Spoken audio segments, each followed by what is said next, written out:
All right, time to take up the SOLEJAZZ furniture dolly.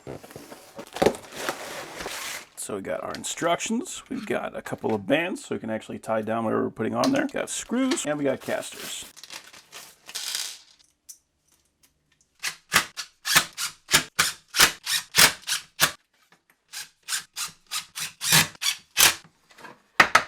So we do have a nice texture on here, which is great, so it's going to prevent things from sliding around. One of the coolest things about this, though, is it has this interlocking pattern on it. So you can see these notches right here. If you were to flip this over and you had another dolly just like it, you could slide those in those slots. It even has holes in it, so you could actually take those and bolt them together to make it a permanent larger dolly if you wanted to. So if 4 casters wasn't enough, you want to make it 8, just want to make a larger surface, you could do that with this.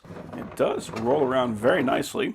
Plus, it's got a carrying handle, and it is very light. So this is actually lighter than the wooden ones that I'm used to. So that's excellent. So for the dimensions, for the usable surface, we're looking at about 15 inches, maybe 15 1/8 by about 9 3/4. It is worth keeping in mind, too, if you really need to, you can just take a piece of plywood and put it on here if you need to extend that out a little bit.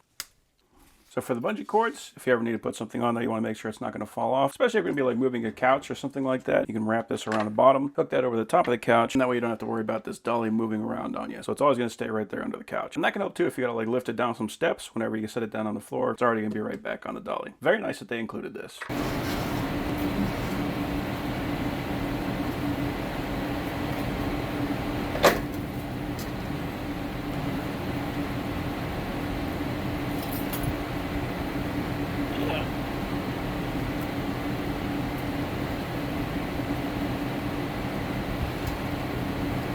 Whoa.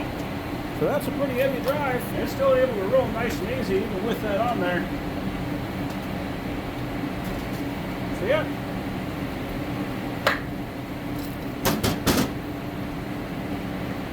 That is a very nice dolly.